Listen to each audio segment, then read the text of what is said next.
Assalamualaikum warahmatullahi wabarakatuh. Perkenalkan, saya Muhammad Fathun, NIM A3222530018, Program Studi Pendidikan Ilmu Pengetahuan Sosial, Mata Kuliah Teori Hukum dan Sistem Hukum Indonesia.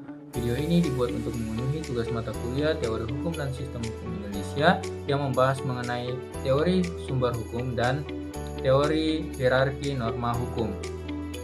Masuk ke bagian pertama mengenai definisi dan pentingnya sumber hukum. Sumber hukum adalah asal mula atau dasar terbentuknya hukum, penting untuk memahami bagaimana hukum berlaku dalam sistem hukum di Indonesia dan perannya dalam masyarakat. Jenis-jenis dari sumber hukum ada hukum tertulis. Hukum tertulis merupakan dokumen resmi yang diatur oleh undang-undang seperti peraturan pemerintah dan undang-undang. Ini adalah sumber utama dalam sistem hukum di Indonesia. Kemudian hukum tidak tertulis.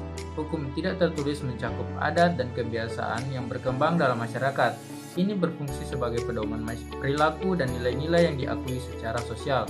Kemudian yang ketiga ada jurisprudensi. Jurisprudensi adalah putusan pengadilan yang berfungsi sebagai referensi dalam penegakan hukum, memberikan interpretasi dan penerapan yang lebih jelas terhadap hukum yang berlaku.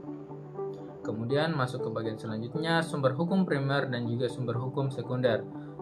Sumber hukum primer merupakan sumber yang langsung menjadi dasar hukum seperti Undang-Undang Dasar 1945 dan undang-undang yang mengatur berbagai aspek kehidupan masyarakat.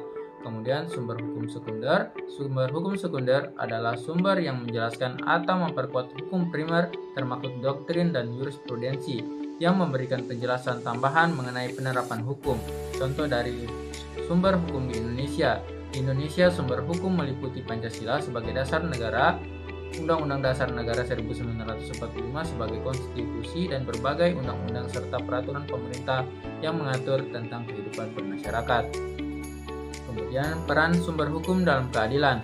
Sumber hukum memainkan peran penting dalam menjaga keadilan dan kepastian hukum. Dengan memahami landasan hukum, masyarakat dapat mengendalikan sistem hukum yang adil dan transparan dalam kehidupan sehari-hari. Kemudian masuk ke materi yang kedua mengenai teori hierarki norma hukum. Konsep utama dari norma hukum itu berjenjang dan berlapis dalam suatu hierarki atau susunan bertingkat. Prinsip utamanya adalah norma yang lebih rendah tidak boleh bertentangan dengan norma yang lebih tinggi, atau lex superior diclorat legi inferiori. Kemudian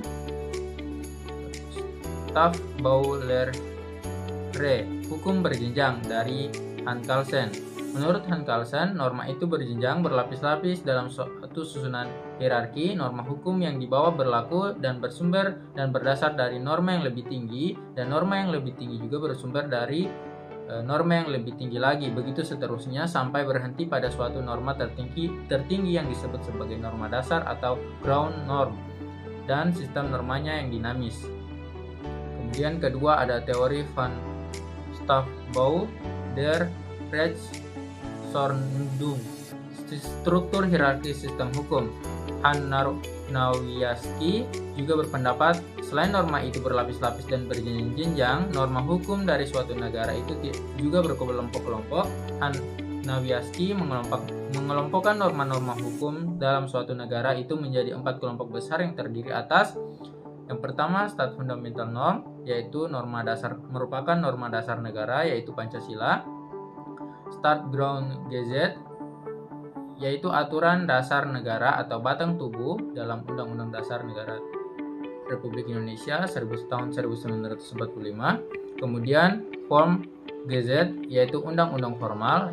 Kemudian ada Verordnung dan Autonomstaatssatzung, yaitu aturan pelaksana dan aturan otonom. Kemudian masuk ke tata urutan peraturan perundang-undangan di negara Republik Indonesia. Tata urutan peraturan perundang-undangan di Indonesia menurut Undang-Undang Nomor 12 Tahun 2011. Yang pertama dari yang tertinggi ada Undang-Undang Dasar Negara Republik Indonesia yang merupakan hukum dasar tertinggi. Kemudian yang kedua ada ketetapan Majelis Permusyawaratan Rakyat atau TAP MPR di posisi kedua. Kemudian di posisi ketiga ada undang-undang atau peraturan pemerintah pengganti undang-undang atau Perpu. Kemudian yang keempat ada peraturan pemerintah. Yang kelima ada peraturan presiden. Yang keenam ada peraturan daerah provinsi, perda provinsi, dan yang terakhir yang paling bawah ada peraturan daerah kabupaten atau kota atau perda kabupaten.